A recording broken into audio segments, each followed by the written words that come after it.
Good morning, I'm Councillor Glen, and this is my Saturday morning update for Saturday, September 14th. This morning I'm at Forest Creek Park in the Forest Creek neighborhood. It's kind of between Kathleen Crescent and Amy Street. A great shortcut if you're walking or cycling through. The city did some big repairs here, or some work to rehabilitate the pathway, and so we've got a great new accessible pathway and some landscaping done here over the summer, and it looks great. I've got lots of updates. Something I didn't mention last week, and I meant to, which was the opening date for Maplewood Secondary School. That's the new public high school. They are set to open, if everything goes well, over the next 48 hours on Tuesday, September 17th. So it's great to see that school opening up. And this is a good opportunity to remind you to please, if you're driving, slow down in school zones. Follow all the parking directions, all the parking signage and the no stopping signage. They're not there to inconvenience you. They are there for the safety of students, not just at the high school, but across our entire community. We also have a page on our website, if you go to glengower.ca, where we've listed all of the drop-off, morning drop-off and afternoon pickup times for school. So the start of school and dismissal times. If you can, if you're able to, maybe plan your trip outside of those times so we can reduce the number of vehicles going through our school zones. So thank you for your cooperation on that one. We have a lot going on this weekend, so I want to start with some events because there's some exciting ones. Today is the annual Stittsville Butter Tart Festival. It's at Village Square Park at the market at the barn, and it's from 10 till 2 on Saturday. That's today. There's an Applefest at Johnny Luru Arena from 10 till 3.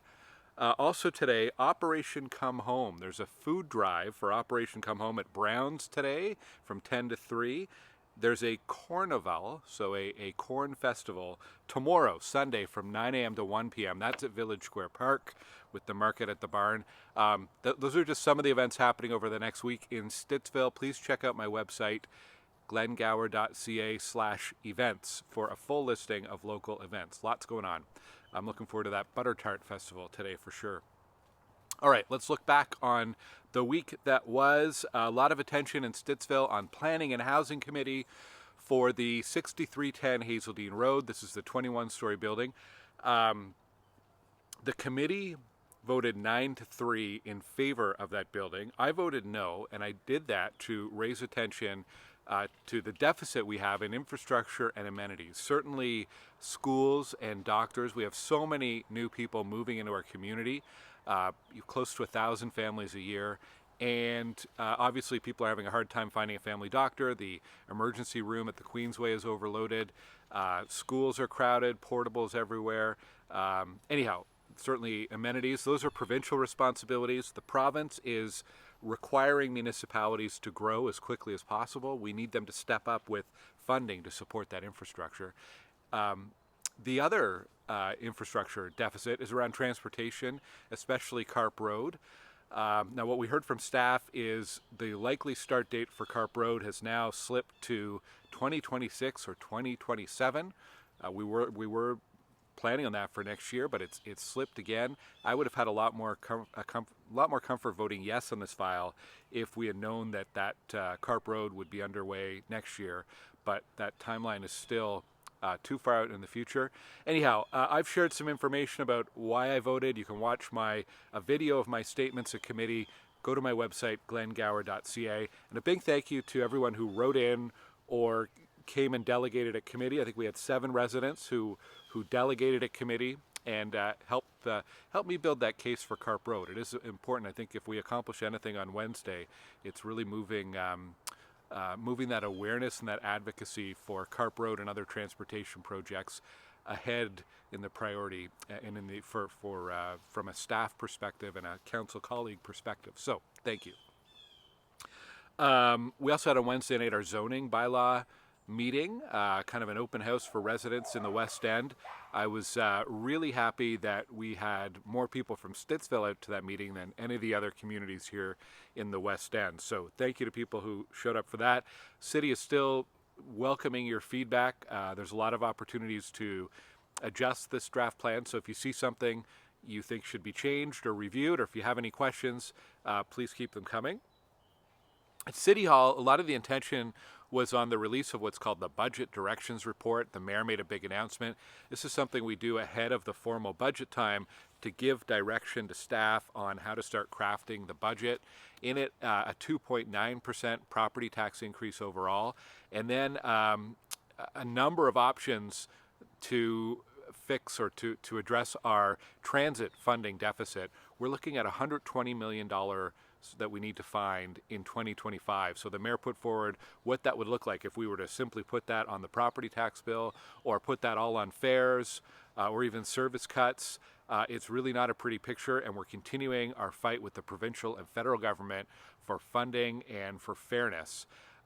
You can find more information about this on my website. I won't go into it too much here, but I've been writing a lot about it.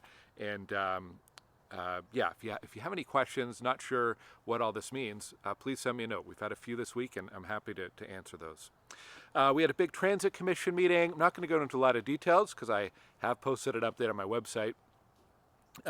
Probably too early to tell exactly how much ridership bump we've had over the last week since the federal office workers returned to work. There's kind of anecdotally, or from my observations, I went in 3 days this week on the bus and the train, and it is busier, but we don't have any official data or numbers on that. We'll be getting that probably closer to October or so, but watching closely. I did want to say, if you are heading back onto transit for your commute, be aware we now have something called O-Payment, so you don't need a Presto card to get on the bus or the train.